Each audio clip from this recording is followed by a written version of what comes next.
Hi, my name is Stephen Greider. In this video, we're going to talk a little bit about how to build simple animations using Dart and Flutter.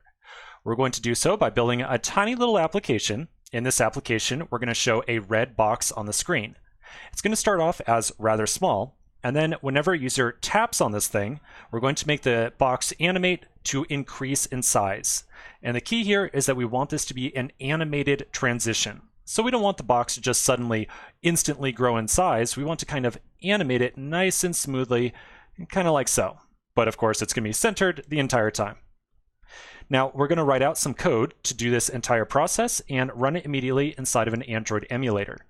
I've already taken the liberty of generating a new Flutter project. So right here, I've got my project. There's my main.dart file. And I've also immediately started up my terminal, and I've got my Android emulator running with the application right there.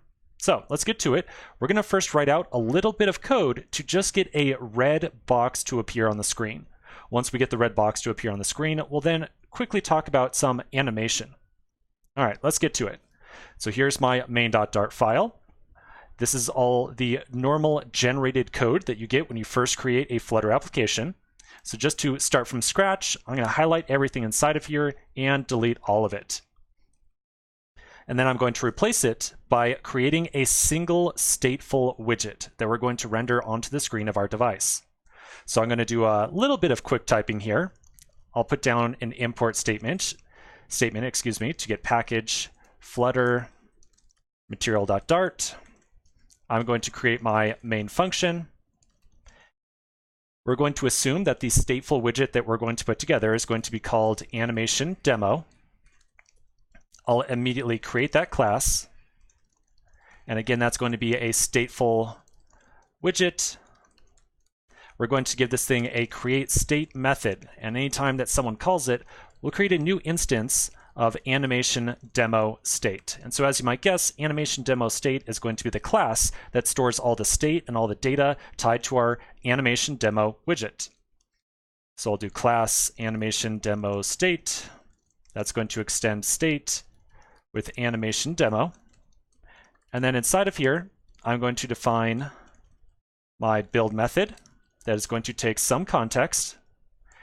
Inside of there, I'll make a material app that has a home property, and we'll just directly make that a scaffold. And the scaffold will have a body that just has some gibberish text inside of it for right now. Okay, I'm going to save this, and I'm going to refresh my simulator. Just make sure that everything up to this point is working okay. And yep, there's the refresh. I can see the text up there underneath the status bar, so I think we're going down the right path. So I'm now going to replace that text right there, and I'm just going to get a very plain red box to appear on the very center of the screen. So to make a red box in the center of the screen, I'll first place a center widget that has a child property of container. This container will have a color of colors.red, and I'll give it a starting height of 50.0 and a width of 50.0. Like so. I'll try doing another quick refresh and just make sure that I can get that red box to appear on the screen. Okay, there we go. So, good start. All right, so that's the easy part. Let's now talk about how we're going to actually animate this box to increase in size over time. So the first thing I want to do is kind of assign some dimensions for this box, or some dimensions for the starting and ending size of the box. So when the box is first rendered to the screen, and when it's kind of small in size, I want to have it be a height of 50 pixels and a width of 50 pixels as well. Then whenever a user taps on it, we're going to make this box to be 300 by 300 pixels. Okay, so just keep those dimensions in mind for a moment. Now we're going to take a look at another diagram that's going to walk us through the steps of actually making an animation. All right, here's what we're going to do. So the first thing that we have to do is identify a value that is tied to some very particular widget inside of our application that needs to be changed over time.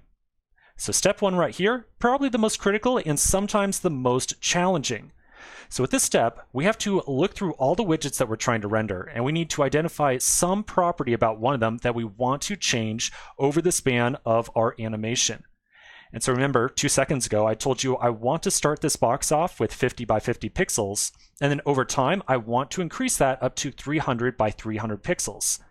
Now those height and width properties are being defined right here on our container. So the container has a height of 50 and a width of fixed 50.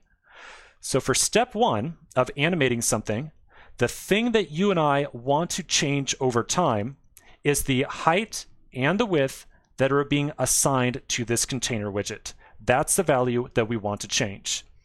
And to be a little bit more precise, we want to change that value from 50 up to 300 over the span of like maybe a second or so. So that's step 1. We have identified the widget and the property on that widget that we want to change over time. So now step number 2, we're going to create something called an animation controller. An animation controller holds a value that is going to change over time. So this animation controller that we're going to make is essentially going to contain a float or a double inside of it, a normal number that is going to start off at 50. And then over time, the animation controller is going to change that value from 50 up to 300. So let's make this animation controller and get a better sense of what's going on with it. Back inside of my animation demo state, I'm going to create a private instance variable that is going to be of type animation controller, and I'll call it controller like so. I'll then define my init state method, and inside of init state, we're going to do some initialization of the controller. Now, whenever we define init state, we need to make sure that we call the super method. So I'll first do init state on super, and then we will initialize the controller instance variable. So this is going to be an instance of an animation controller. Before I start just throwing different properties inside of here, let's take a quick look at the documentation and get a better sense of the different arguments that we are supposed to pass to an animation controller constructor. That's a tongue twister. Okay, so I'm at docs.flutter.io. Here's the animation controller class. I'm going to go down and look at the constructor. So here's the constructor right here. When we create an animation controller, we specify some starting value that is going to be stored within this object. We can also specify the lower bound and the upper bound that that value will ever be changed to as well. So for you and me, we know that we want to have our box starting off to be as small as it's supposed to be. So we want it to start off being 50 pixels. So as the first argument of value right here, I'm going to give it an initial value of 50. Then the absolute lowest or the absolute smallest I ever want this value to be is 50. So I'm also going to pass in a lower bound of 50 as well. And then finally, the greatest that we ever want this value to grow to is going to be 300. And so as a upper bound, I'll pass in a double of 300 as well. Okay, so again, an animation controller is an object that is going to store a value that changes over time. Eventually, we're going to take the value off of this animation controller right here, and we're going to kind of feed it in to this container's height and width. But we'll get to that in just a moment. Because we know that our box is never going to be less than 50 pixels tall and wide, we set that lower bound to 50, and because we know that we never want it to be greater than 300 pixels tall or wide, we gave it an upper bound of 300. So now there's one or two other quick arguments that we're going to pass into this constructor. The first one is a duration. So this is the duration over which our animation is going to play. So I'll pass in a duration of duration seconds 1. So the entire transition state of our box growing will take exactly 1 second. And then finally, there is a very mysterious little named argument right here called vsync. So let's add in the code for vsync, and I'll tell you exactly what it's doing. So I'm going to say vsync is this, and then on my animation demo state up here, after the extend statement, I'm going to say with ticker provider state mixin, like so. So we've got the extend statement, and then we've got a mixin right here called ticker provider state mixin. All right, so again, this is a little bit challenging one here. It looks a little bit strange. Essentially what's going on is that inside of our running Flutter process on our mobile device, there is a clock. Now this clock is ticking off seconds, and well, in reality, it's ticking off much more frequently than that. We can imagine it's kind of ticking off milliseconds. And so every so many milliseconds, this clock is going to attempt to reach into our widget that we created right here, and it's going to tell our animation that it needs to attempt to update itself. So the mixin right here is essentially giving our state class a little connection or a tie to that clock that exists on our mobile device. And every time that that clock decides to tick and render a new frame on the screen of our device, this mixin is going to kind of poke our animation controller and tell it, hey, we're about to render a new frame and it's time for you to update yourself on the screen of the device. And so that is what this vsync, this property is doing right here. If you think that it's kind of poorly named, vsync, well, maybe we could have called it something better. Maybe we could have called it something like, when should I update? Or something like that. But for now, I think vsync is going to work just fine. Okay, so that looks good. So now that we set up our animation controller, we're now going to go back to our flow diagram over here. So we just created the animation controller. We also told that animation controller what range of values it's going to animate between by setting up that lower bound and upper bound as well. So now the next thing we have to do is to create an animation builder, and we're going to pass our animation controller to it. The animation builder is a widget that is going to be placed inside of our widget hierarchy. So I'm going to flip back over to my code editor. I'm going to scroll down to my build method, and then directly inside of center, rather than showing our container, so I'm going to take the container out for just a little bit, and I'm going to replace it with an animated builder, like so. And then I'm going to pass this thing on a name parameter of animation, the controller that we just created. So the animated builder right here is what takes that controller, it watches that controller, and anytime that the ticker says, hey, controller, it's time to update, the controller is going to emit its own little event. The animated builder is going to watch for that event to be triggered off the controller. And as soon as it sees that event, the animated builder is going to attempt to re-render itself on the screen of our device. In order for the animated builder to decide what it needs to show on the screen, we define a builder method that's going to take two arguments called context and child. So again, every time that that ticker tells the controller it's time to update, the animated builder is going to see that update occur, and it's going to rerun this builder. Whatever widget we return from this builder will be placed on the screen of our device. Now, the one kind of confusing thing about the builder right here is the second argument of child.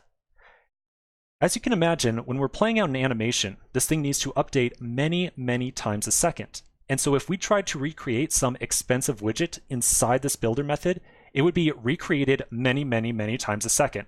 And so to save on performance, the animated builder allows us to kind of pre-populate or create a single widget ahead of time, and so that we only have to create it exactly one time. So as a third name parameter to the animated builder, I'm going to pass in a child right here. And this is going to be a container with colors.red, like so. So now, when our animated builder is rendered to the screen the very first time, we create a container element right here. That gets created exactly one time. And then every single time that the animated builder decides to update itself, this child is taken and provided as the second argument to the builder. So the builder function, you can imagine, gets reran many, many times a second, but we only have to create the child exactly one time. And so this is solely a performance optimization. So now that we're creating this container ahead of time, we need to somehow make sure that we can still create something inside the builder and return it. So we're going to actually use two separate containers. Well, let me show you a little bit about exactly what we're going to do. So we just created a container that's going to be red. Here, let me concentrate on this diagram really quick. There we go. All right, so to pull off this animation, we're going to actually make two separate containers. The first container is the one that you kind of see in the background right here. It's the one with the black outline. this container is going to be created inside of our builder method, and it's going to have a changing height and width. The second container we're going to make, which we just defined and assigned to the child property right here, is going to be the actual red box. And we're going to tell this red box that it should always attempt to expand itself to fill up its parent. And its parent is now going to be that kind of white and black box that's sitting behind it. So now we've got our inner child that's only being created one time, and we are creating this one single widget over and over again every time that the builder method is called. So let's add in some code for that. The first thing I want to do is make sure that this child container right here, the red one, always expands to fill its parent. So I'm going to say constraints is box constraints dot expand, like so. So that's going to cause the red box to try to expand and fill its parent. Then inside the builder method, I'm going to return a container whose child is going to be child. So this child right here is the red container. And then we are also going to pass this thing a height and a width. Now the height and the width is going to be the value that is stored inside of our controller. Remember, that's the entire idea of the controller. It holds a value that's going to be changing over time. It starts out at 50 and it eventually changes up to 300.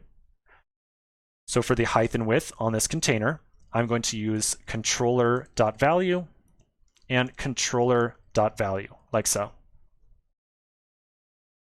So now as our animation starts to play, value right here is going to start out at 50, and then after a split second, it will increase to 55. Our container will be recreated with a new height and width, and it will have grown to 55 pixels.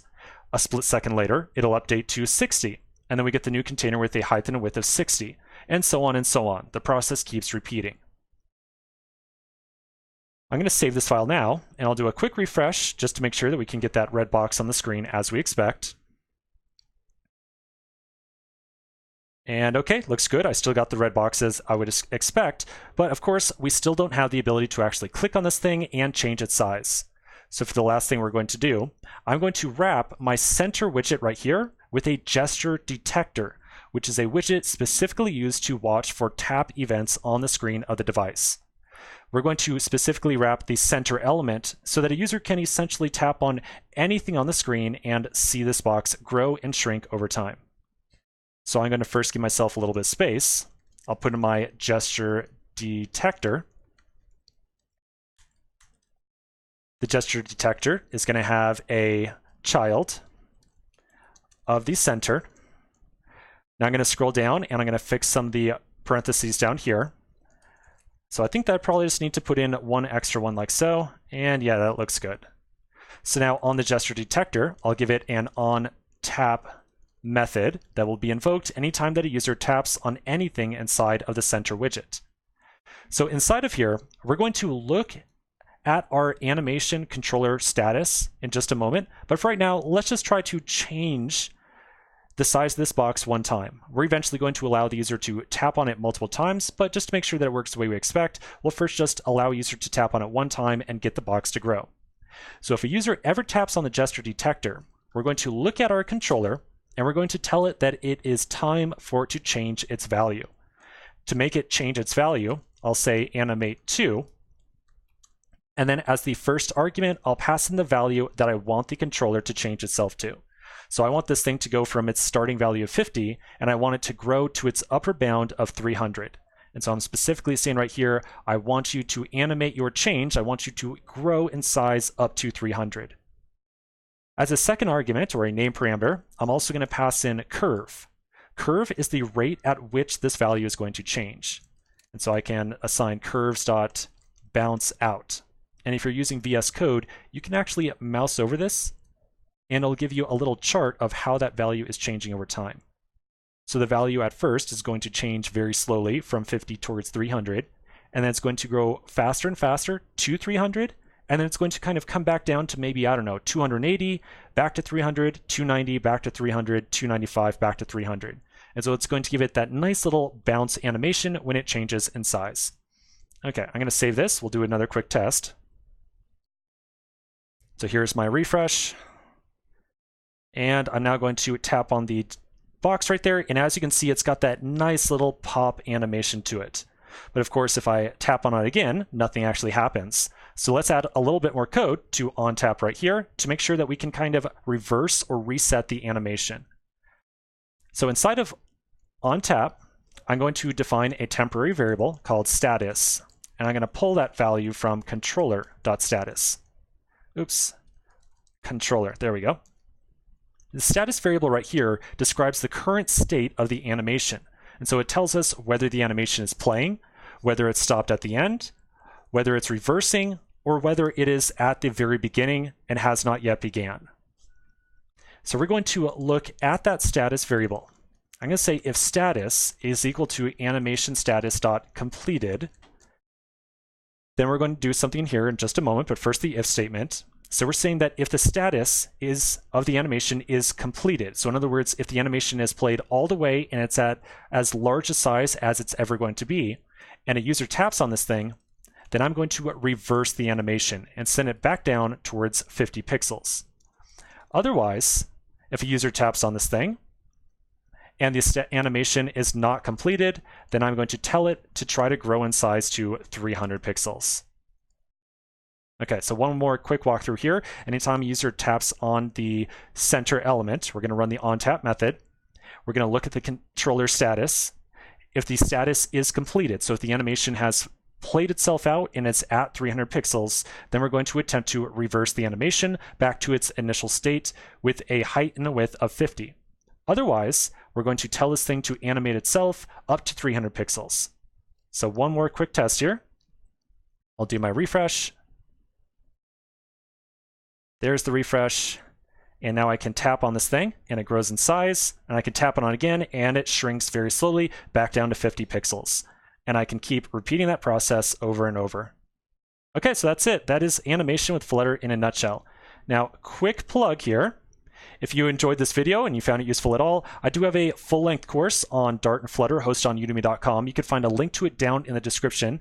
The course goes into huge detail with Dart and Flutter, and it also has a tremendous amount more on animation. So if you like this video at all and you want to learn more about animation or Dart and Flutter, go and check that thing out. Okay, hope you enjoyed this video, and I'll catch you later.